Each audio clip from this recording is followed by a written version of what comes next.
in a state that was really far from my best. The walk up the hill to campus hadn't looked that punishing from Fall Creek, but in the mid-July sun with 90% humidity, I wilted and I arrived to Steve's office, exhausted and drenched in sweat. It wasn't at all the first impression I planned on making here.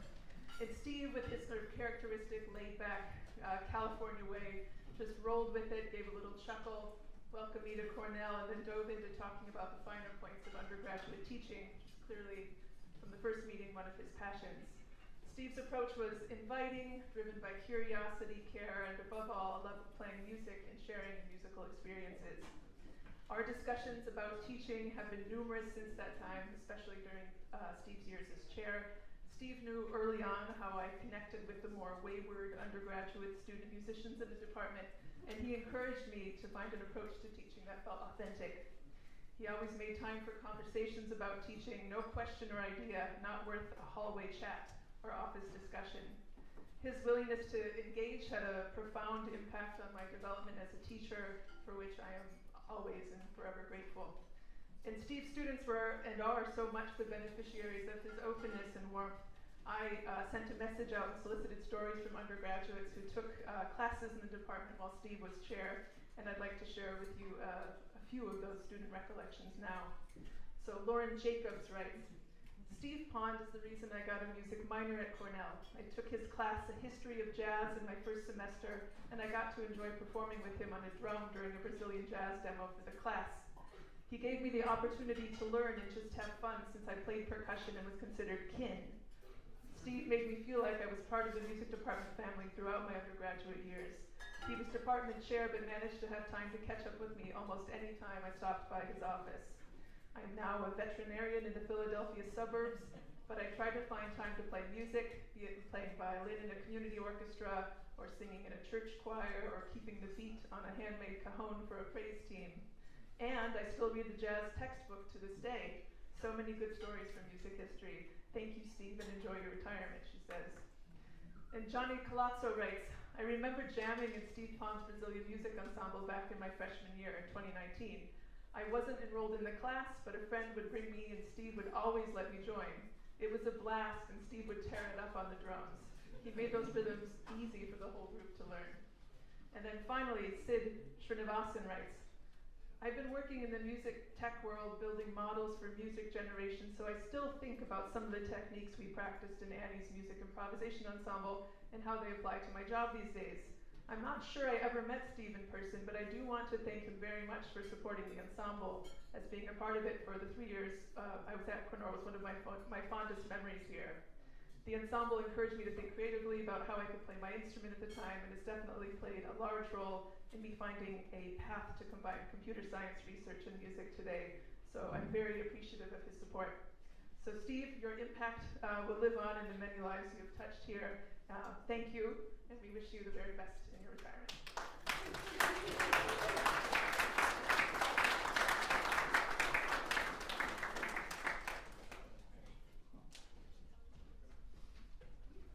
Hi, Steve. I'm wishing you so much joy in your retirement, in your celebration, and in your retirement, and wanted to thank you so much for your support and friendship over the many years. I believe that you arrived the year that I started at Cornell, or 1 year thereafter, and you helped me buy my first real suit. Marked me up with chalk and sent me to a tailor, and that was just skimming the tip of the glacier of the profound wisdom and knowledge that you have as a musician, as a thinker, as a maker, and you really made my dissertation way better than I could have ever done it alone.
continue with the program here. When I first brought the idea of doing this party to Steve's attention, the first thing he said was, "Can Geisha be there?" So I'm so thrilled to have Steve's ensemble here today to share, and actually some who aren't here today who are going to share, in addition to some playing, a little video. So take it away. Hi Steve, hope you're enjoying your retirement party so far. Really wish I could have been there in person, but I'm so glad I have this opportunity to introduce this little project of ours to you virtually. When you first told me you were retiring, I just knew we had to do something to commemorate you, your time at Cornell, and especially Geisha Sambar. So I reached out to a few people, but honestly I couldn't have anticipated the overwhelming response I got. There were so many people who really wanted to get involved and jumped in right from the get-go to make this all possible. So I hope you enjoy this tribute to you. You really deserve all of this and so much more. We're all just so grateful for you. So yeah, thank you and enjoy.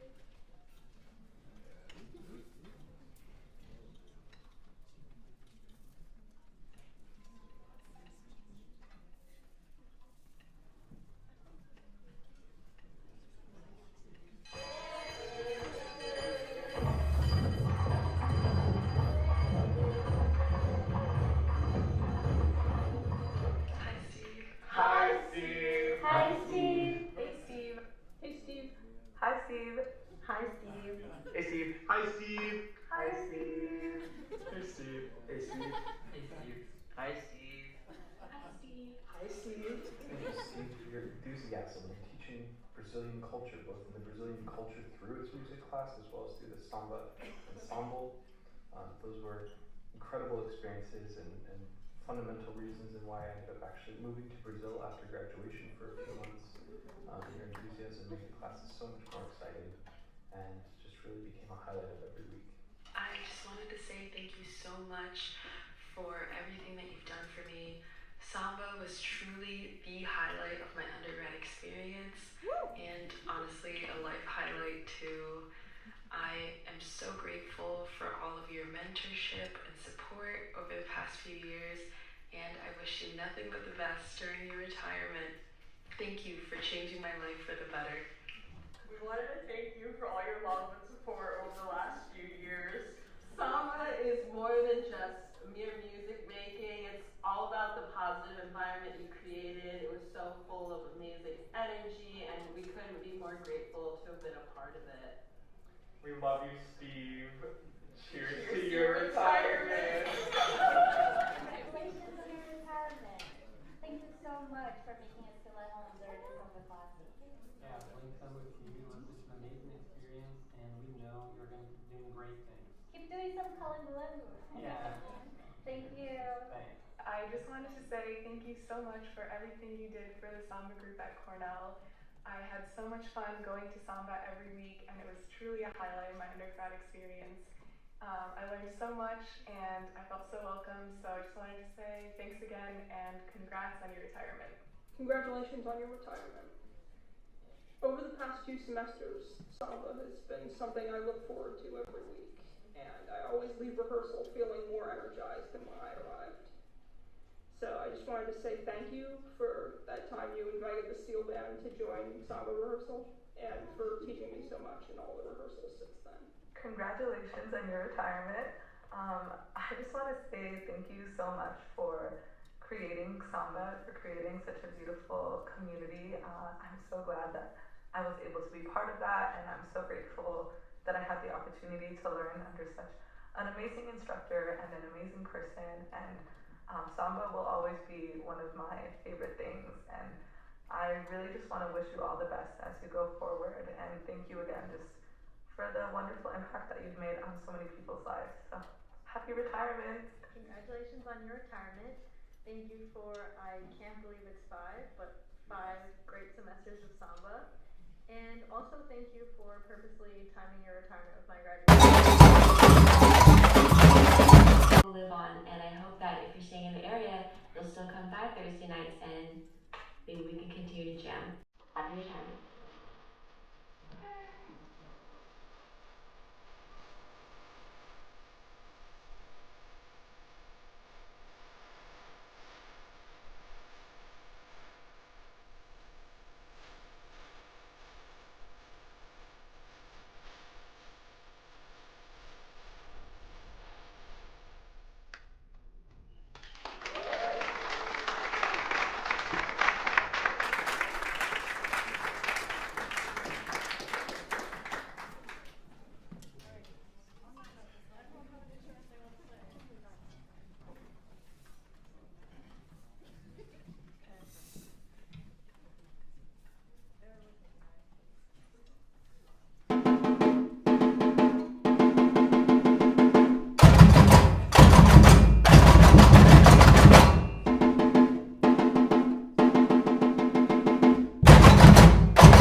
a speech later, but I'd like to introduce the song. Paul asked if I would like to play it along with the group, and asked what song I might want to do. And although I do spend a lot of time playing drums, sometimes I really want to play something quiet. This is a bossa nova tune. It's a classic song called Corcovado. And one of the things that I feel about a song like this, we reach a lot trying to figure out, so what does a song mean?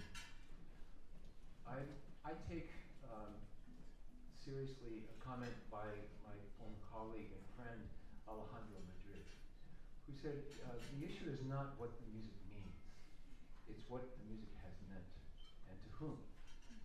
So this song has meant something to me. We all construct meaning out of what we hear. And the song is a little vignette of a couple, and they're in Rio de Janeiro. They're looking through a window at Corcovado, the beautiful mountain that has at the top of it the statue of Christ the Redeemer. It's a hazy night. They're in love. They're playing guitar, singing to each other. And at one point, some years ago, somebody asked me to explain this song. So here's the explanation, at least for me. Anybody can remember that moment of falling in love. It's a very important moment. But this is a song of somebody, I think, who fell in love long ago. And I may have to pull back the lyrics at the ending of it. But the English translation, or the English words that were written for it, is, I who was lost and lonely, believing that life was only a bitter, tragic joke, have found in you the meaning of existence. 36 years ago, I fell in love. The person I fell in love with is viewing us electronically right now. A song like this is not meant to capture the moment of falling in love. I think you can't really understand love from that standpoint until you have sweated together, gone through tragedies together, gone through labor together, raised children maybe, had setbacks and overcome them. And then remember that time when you felt love. That's this song.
another spiel. But first, I just would like to say a couple of things of my own to you, Steve. And I'm afraid we have to talk about clothes. It's no secret, I think, to all of us who've been here for a while, that Lincoln Hall before you was, how should I put it, more Birkenstock than Brioni. The dress code, shall we say, read earnest rather than elegant. And then, of course, you arrived and standards went up. Beautifully cut suits and Italian shoes. I think they were Italian, at least they were proper leather ones. Worn with casual flair, sent a message, not of sartorial solipsism or exceptionalism, but I think instead of a kind of generous respect for a community of colleagues, professors, students, staff alike. A sense that you were glad to be here, to be part of this thing, to be ready to bring your A game. That didn't, of course, always require a suit. And I think of the amazing full-on virtuosity of the casually clad volleyball matches at numerous beginning of the year music department picnics. And when you were department chair, you remained approachable, unegotistical, interested, supportive. Your goodwill has seemed endless, and I only hope that we have not driven you at times to too many of those excellent pink gin fizzes that you made for the Richards Yearsley family one memorable Christmas day. What you also brought then, as to this department and the many students you've mentored and inspired, was profound knowledge of and love for jazz music, still embodied for us in the Christmas Mix CD you made for us that is a fixture on our kitchen Christmas playlist, when we can find that now very precious, slightly greasy, rather scratched piece of ancient technology. On the last page of your groundbreaking book, Headhunters, The Making of Jazz's First Platinum Album, you wrote that, I quote, "Eventually we gain critical mass, enabling us to organize our impressions into cohesion. But in considering the broad array of affiliations, the musical folder we construct may be surprising and not necessarily audible on the surface." End quote. The same might be said about your long tenure here at Cornell. You calibrated our critical mass. You enabled cohesion and diversity. You encouraged a broad array of affiliations. That you'll still be making music here in this very space, and for many evolving contributions yet to come, means that this is not goodbye, not the end, but another beginning. You've earned an excellent retirement, but your friendship, your sartorial example, and above all, your music will stay with us. And also, I have to say, personally, the gin fizzes. And now I think it's for you to say something to us, Steve, so can you hand it over to you?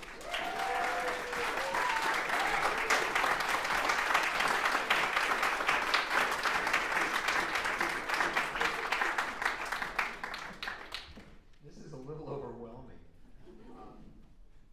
I'm surrounded by people who I haven't had a chance yet to connect with everybody in the room, and everybody in the room is somebody I really desperately want to connect with. Thank you. One person that I would like to call attention to, oh, it's more than one, okay? I won't make it long. Marty Hatch. The reason that the steel drum ensemble exists, and actually the reason that Desha Sambar exists, and so many other really important aspects of the music department came through the inspiration, activity, money, and energy of Marty Hatch.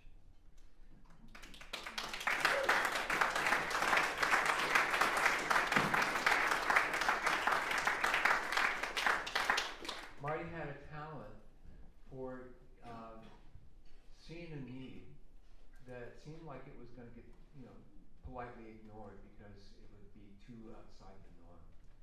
He would find instruments for it. He would purchase them on his own dime. He would drum up enthusiasm for it. He would play with whatever that ensemble was. And then once he knew that it was up and running, he would kind of back away and let it run. I mean, it's really remarkable.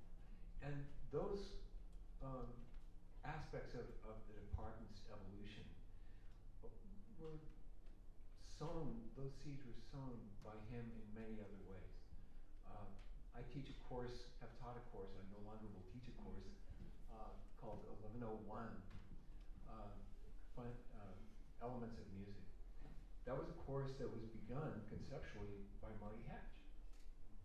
And then it went through several iterations and has grown and metastasized and become a large, important concern of our music department, where we talk about not just elements of music as if they were, the normal melody, harmony, rhythm, and all of the sort of normal things that we normally associate with music, but it has to do with animal cognition. It has to do with Pythagorean theory. It has to do with the beginnings of the music industry in the 19th century and the player piano that found itself in millions of homes in the United States and changed the way we consider music. That was the course that was begun through Marty Hatch. And I really thank you for that.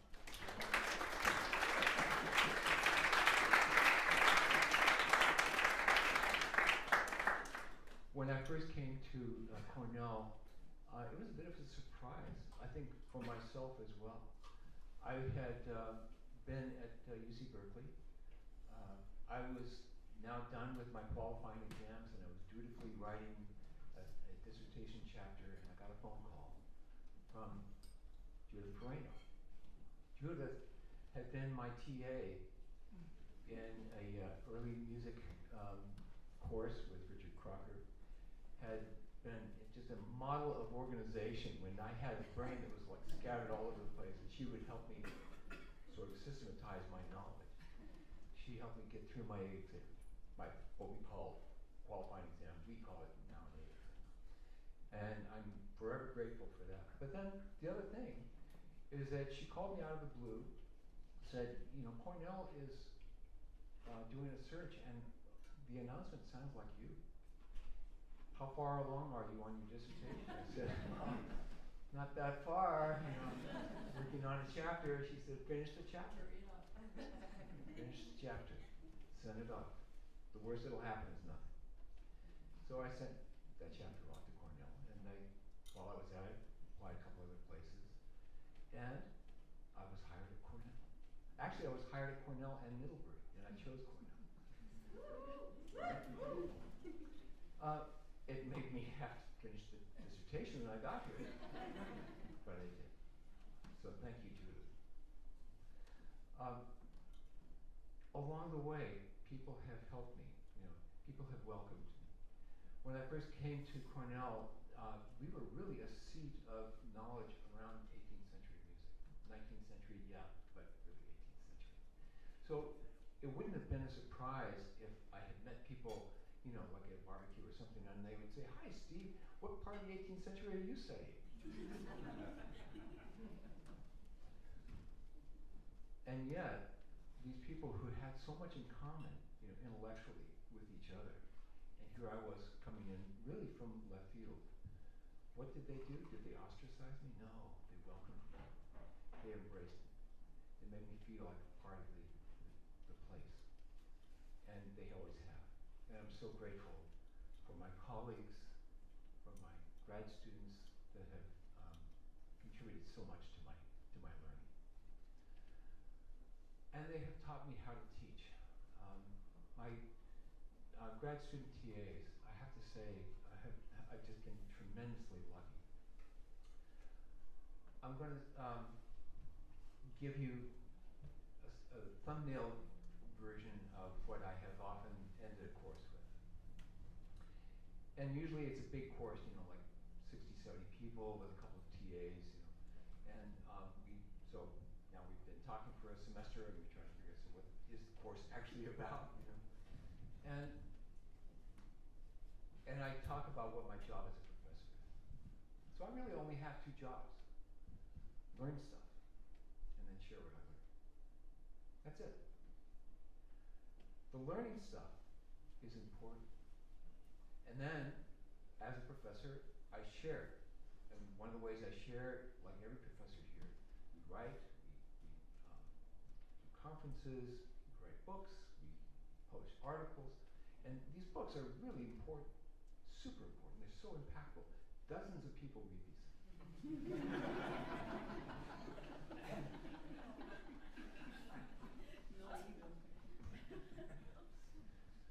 But we also, in our sharing, are teaching, and we're also training our graduate students who are themselves going to write books and articles, and they're going to go on to great heights of influence, and dozens of people will read what they write.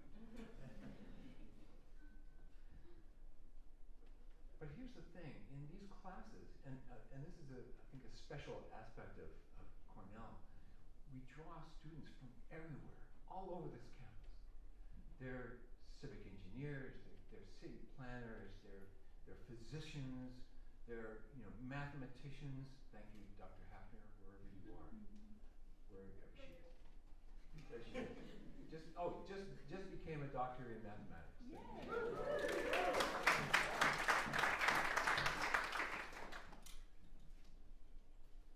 But they come here. Sometimes they come to Cornell because of being able to play music at a high level, even though they're in a big deal physics program or something.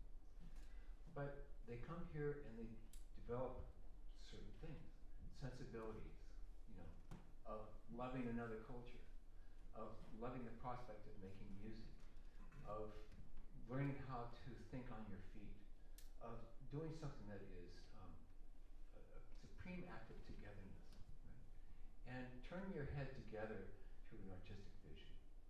All these things are super important. And if you go out after that experience and become a city planner, become a mathematician, become an attorney at law, become a doctor, you carry those experiences with you in those endeavors.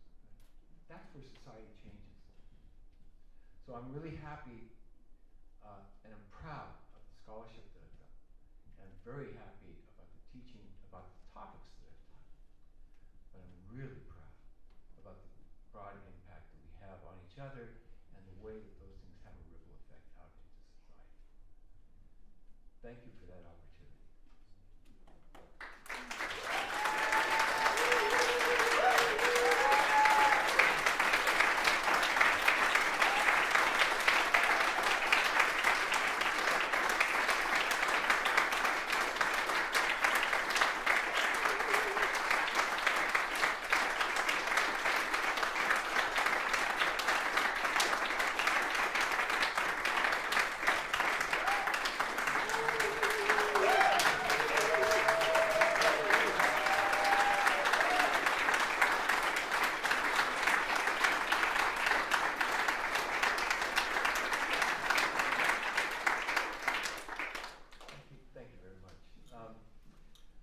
There are a couple other people I'd like to thank.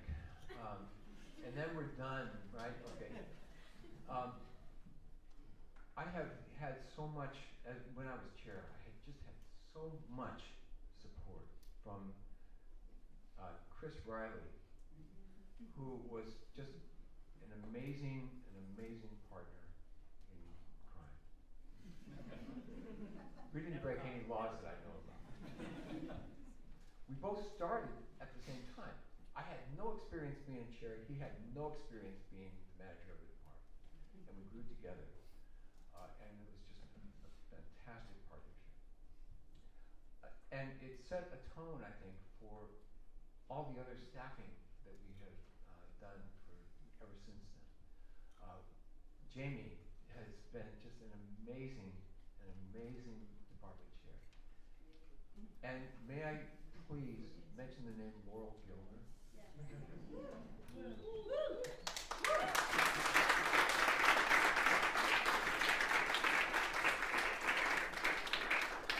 Who has a tricky way of figuring out how to make people look good and not get upset at the process. So thank you very much.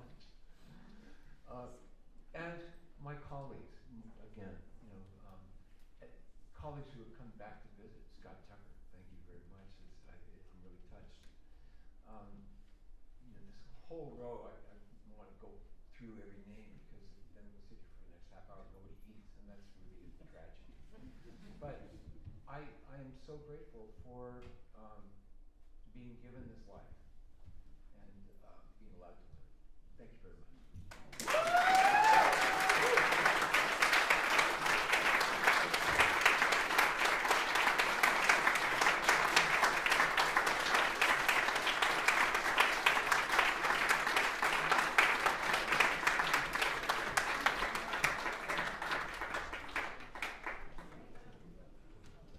So Steve, we're not done with you yet.